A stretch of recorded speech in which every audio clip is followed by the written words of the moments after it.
of you and welcome in my YouTube channel Amit Gupta Drug Pharmacology. Today we're discussing the next topic of your first units. तो first unit का जो next topic जो आपका रह गया है chapter number second का वो है form of intracellular signalling. In previous lecture we discussing about the transition pathway या फिर हम ये कह सकते हैं कि इंटरसेलुलर सिग्नलिंग पाथवे हमने ये पढ़ा था, जिसमें हमने देखा था किस डिफरेंट टाइप की जो पाथवे थे जिसके थ्रू कोई भी सेल जो है सिग्नल मॉलिक्यूल के थ्रू अपना अपना रिस्पॉन्स शो करती है. तो today we discussing about the intercellular signalling, मतलब जो दो सेल के बीच में एक सेल से दूसरे सेल में जो सिग्नल्स आते हैं वो कितने टाइप के होते हैं. फॉर्म ऑफ इंटरसेलुलर सिग्नलिंग मतलब one cells give the signals for the transmitting information from the to the another cells is called intercellular signalling. ठीक है, तो इंटरसेलुलर सिग्नलिंग एक सेल दूसरे सेल्स को जो सिग्नल्स भेज रही है उसके क्या टाइप्स हो सकते हैं वो हम आज डिस्कस करेंगे. तो फॉर्म ऑफ इंट्रासेलुलर सिग्नलिंग यानी one cells send the signal to the another cells and which type किस तरीके से होता है. There are 4 category of intracellular signalling found in the multicellular organism. Basically देखा गया है ये 4 टाइप के जो आपके इंटरसेलुलर सिग्नलिंग होती है स्पेशली मल्टीसेलुलर ऑर्गेनिज्म के अंदर. कोई सिंगल सेल तो नहीं हो सकती, जितने भी मल्टीसेलुलर ऑर्गेनिज्म होंगे एक सेल दूसरे सेल से कम्युनिकेशन जो करती है वो 4 टाइप से करती है. नंबर 1 क्या है, paracrine signalling. Number 2 endocrine signalling. Number 3 contact dependent signalling and last one is the synaptic signalling. तो ये चारों सिग्नलिंग को हम 1 by 1 डिस्कस करेंगे. Before we are discussing these type signals, the main difference of your 4 type of signaling is the distance of signal molecule travel. In 4 type की जो signalling है इनमें मेन डिफरेंस जो आप देखेंगे वो यही है कि इनके डिस्टेंस है, सिग्नल मॉलिक्यूल कितना डिस्टेंस ट्रेवल कर रहा है, कितना घूम रहा है, उसके में ही डिफरेंस की बेस पे ही ये चारों को डिवाइड किया गया. The main difference between the difference category of signalling is distance that the signal travel through the organism to reach to the target cells. किसी टारगेट सेल में पहुंचने के लिए उस सिग्नल मॉलिक्यूल को कितना ट्रेवल करना पड़ रहा है उस बेस पे हमने डिवाइड किया चारों सिग्नल को. Paracrine signalling, endocrine signalling, contact dependent signalling and synaptic signalling. ठीक है, अब 1 by 1 हम सर सिग्नल को पढ़ते हैं. पहले बात करते हैं पैराकाइन सिग्नलिंग क्या है. Paracrine signalling are release by the cell into the extracellular fluid in their neighboring cells, neighborhoods and act locally. These signals act locally between cells that are close together and are called paracrine signalling.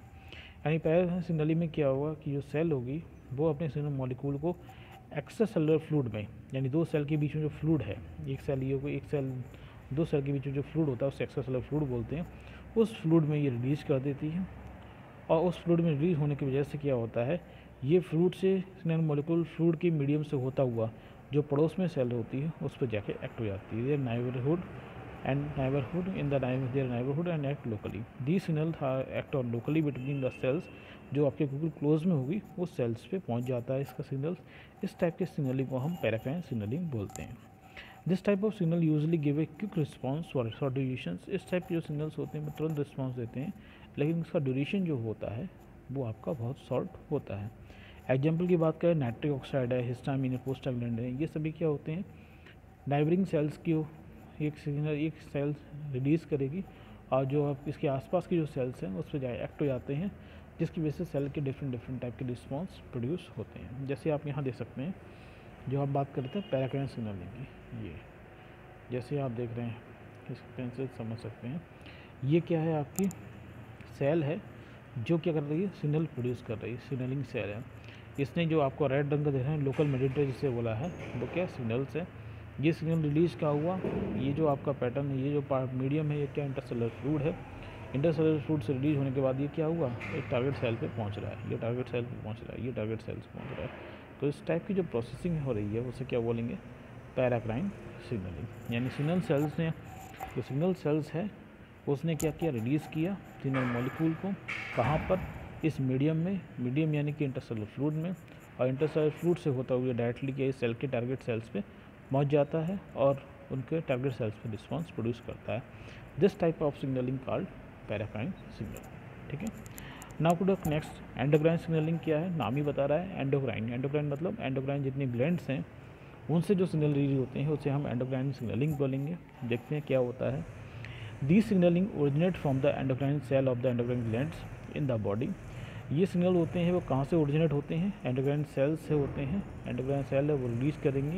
Endocrine cell कहाँ होती हैं, endocrine glands के अंदर होती हैं। ठीक है, the signal travel more distance to reach the target cells. ये जो सिग्नल मॉलिक्यूल होते हैं वो बहुत लंबा डिस्टेंस तय करते हैं, तब जाकर वो टारगेट मॉलिक्यूल पहुँचेंगे।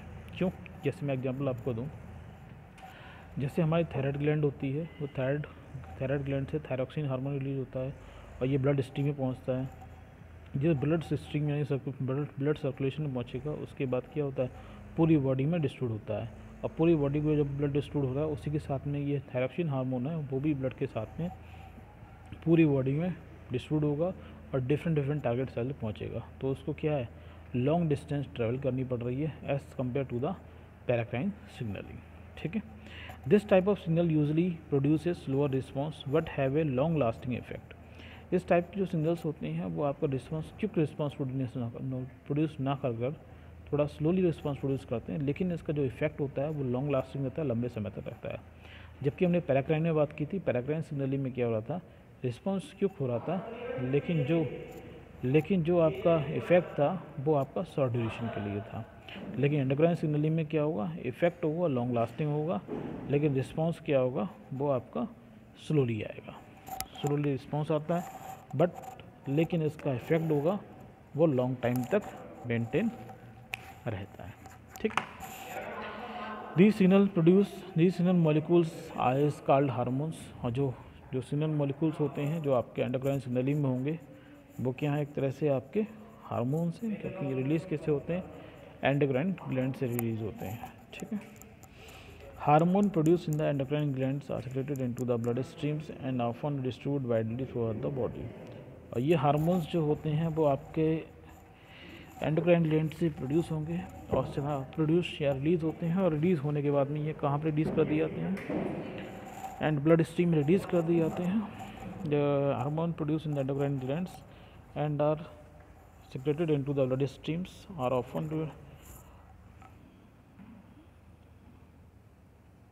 सिग्नलिंग की जो मॉलिक्यूल हैं उनको क्या बोलते हैं, हार्मोन्स के नाम से जानते हैं। ठीक है, तो hormone produce in the endocrine glands are secreted into the blood streams and ऑफर distribute by through the body. हमने बताया था पहले भी आपको कि एंडोक्राइन ग्लैंड होंगी वो आपका हार्मोन को प्रोड्यूस करती हैं और रिलीज़ कहाँ करती हैं, सिगरेट कहाँ करती हैं, ब्लड स्ट्रीम में करती हैं, ब्लड सर्कुलेशन करती हैं, ब्लड सर्कुलेशन से होते हुए पूरी बॉडी में डिस्ट्रीब्यूट हो जाती हैं। तो एग्जांपल आपके एंडोक्राइन सिग्नलिंग के क्या जाएंगे, सिग्नल मॉलिक्यूल के, एस्ट्रोजन है, एपिनेफ्रिन है, ये सभी हार्मोन्स हो जाते हैं।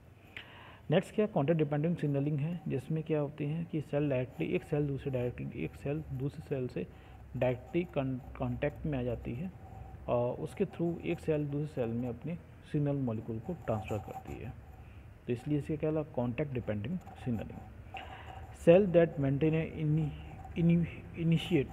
intimate membrane to membrane interface and engaged in contact dependent signaling। यानी कि जो सेल डायरेक्टली मेम्ब्रेन से मेम्ब्रेन, एक मेम्ब्रेन से दूसरे मेम्ब्रेन डायरेक्टली इंटरकनेक्टेड होती है और तो उसके थ्रू जो सिग्नलिंग ट्रांसफ़र होते हैं उसे कॉन्टैक्ट डिपेंडेंट सिग्नलिंग कहता है। ठीक है, gap junction of cells are form a connection between the plasma membrane of neighbouring sales.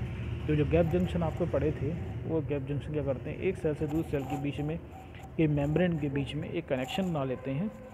जैसे हमने देखा था उसमें टनल शेप के कुछ स्ट्रक्चर थे, तो एक नेटवर्क बना लेते हैं और ये नेटवर्क जो होता है गैप जंक्शन का यही रिस्पॉन्सिबल होता है कॉन्टैक्ट डिपेंडिंग सिग्नलिंग के लिए। एक सिग्नल मॉलिक्यूल एक सेल से दूसरे सेल से directly membrane two membrane transfer हो जाता है। Last is the synaptic signalling और सिनेप्टिक सिग्नलिंग क्या है, सिनेप्टिक बॉडी आप समझ में आ रहे होंगे कि नर्व्स और एक टारगेट सेल के बीच में जो स्पेस होता है उसको क्या बोलते हैं, सिनेप्टिक स्लैप्ट बोलते हैं। तो न्यूरॉन से जो ट्रांसमिटर रिलीज़ होते हैं और सिनेप्टिक स्लैप्ट से होते हुए टारगेट सेल्स पे पहुंच जाते हैं, उस प्रोसेस की उस टाइप की सिग्नलिंग को क्या बोलेंगे, सिनेप्टिक सिग्नलिंग बोलेंगे। तो क्या है, neuron signalling are transmitted along the axon of neurons in the synaptic cleft and then neuron signaling act on the target cell receptors. This type of signalling is called synaptic signalling. यानी जो neuron signals हैं वो आपके nerves के axon part से release होते हैं, कहाँ पर, सिनेप्टिक सिलेक्ट में। उसके बाद में न्यूरॉन सिग्नल्स होते हैं वो आपके टारगेट सेल के रिसेप्टर पर जाके बाइंड हो जाते हैं। जिस टाइप के प्रोसेस को क्या बोलते हैं, इस टाइप के सिग्नल क्या बोलते हैं, सिनेप्टिक सिग्नलिंग बोलते हैं। अब एक बार हम देख लेते हैं चीज़ों के लिए। पहले हमने पैराकाइन की बात की थी, एक मिनट, पैराकाइन की बात की थी, आपने देख लिया। पैराकाइन में क्या, सिग्नल्स मॉलिक्यूल सिग्नल सेल से रिलीज होगा और एक्स्ट्रा सेलुलर मटेरियल में जाएगा, एक्स्ट्रा सेलुलर फ्लूइड में जाएगा। उसके बाद में नाइबरिंग सेल पे जाके टारगेट सेल पे एक्ट हो जाता है। This type signalling paracrine signalling. उसके बाद हमने बात करी एंडोक्राइन सिग्नलिंग में। एंडोक्राइन सिग्नलिंग में क्या था, एंडोक्राइन जो सेल्स है, एंडोक्राइन ग्लैंड है, उससे जो सिग्नल मॉलिक्यूल रिलीज होगा कहाँ पर, ब्लड स्ट्रीम में, और ब्लड स्ट्रीम से होता हुआ वो आपका टारगेट सेल पे पहुँचता है, यानी लॉन्ग डिस्टेंस कन्वे करता है। एक दूसरी बात की थी, पैराकाइन में जो आपका होता है वो क्विक रिस्पांस मिलता है लेकिन शॉर्ट ड्यूरेशन के लिए होता है। एंडोक्राइन में जो हमने बात की थी कि वो आपका रिस्पांस होता है, रिस्पांस थोड़ा स्लोली मिलेगा लेकिन इफेक्ट क्या होगा, लॉन्ग ड्यूरेशन तो रहता है, just opposite to the paracrine. उसके बाद में कॉन्टैक्ट डिपेंडेंट की बात की थी। कॉन्टैक्ट डिपेंडेंट सेल क्या था, एक सेल की सिग्नल, एक सेल दूसरे सेल में इंफॉर्मेशन या सिग्नल ट्रांसफर करती है थ्रू द जो सेल, एक सेल की मेम्ब्रेन दूसरी सेल की मेम्ब्रेन से डायरेक्टली कनेक्ट हो जाती है, और वो कनेक्ट किससे होती है, गैप जंक्शन से होती है। गैप जंक्शन थ्रू वो सिग्नल मॉलिक्यूल एक सेल दूसरे सेल में डायरेक्टली सिग्नल मॉलिक्यूल ट्रांसफर कर देती है। इस टाइप के सिग्नलिंग को बोलते हैं contact dependent signalling. And last आपकी बात की सिनेप्टिक सिग्नलिंग। सिनेप्टिक सिग्नलिंग में क्या था, जो आपके न्यूरॉन्स हैं, न्यूरॉन का जो एक्सॉन पार्ट है, एक्सॉन पार्ट से जो आपके रिलीज होती हैं क्या, न्यूरोट्रांसमीटर्स, और कहाँ पे होंगे, सिनेप्सिस यानी सिनेप्टिक सिलेक्ट में होते हैं, जिसे सिनेप्सिस बोलते हैं, और उस सिनेप्टिक सिलेक्ट से होते टारगेट सेल पहुँचते हैं। इस टाइप की सिग्नलिंग बोला हमने सिनेप्टिक सिग्नलिंग। तो ये आपके सिग्नलिंग हो गए। तो मैं समझता हूँ आपको समझ में आ गया होगा। कोई कन्फ्यूजन हो तो कमेंट बॉक्स जरूर पूछिएगा। अगर वीडियो पसंद आया हो तो लाइक ज़रूर कीजिएगा, और आपको लगता है ये किसी को हेल्पफुल हो सकता है तो उसको ज़रूर शेयर कीजिएगा। नेक्स्ट वीडियो में मिलेंगे नेक्स्ट टॉपिक के साथ में, तब तक के लिए थैंक यू।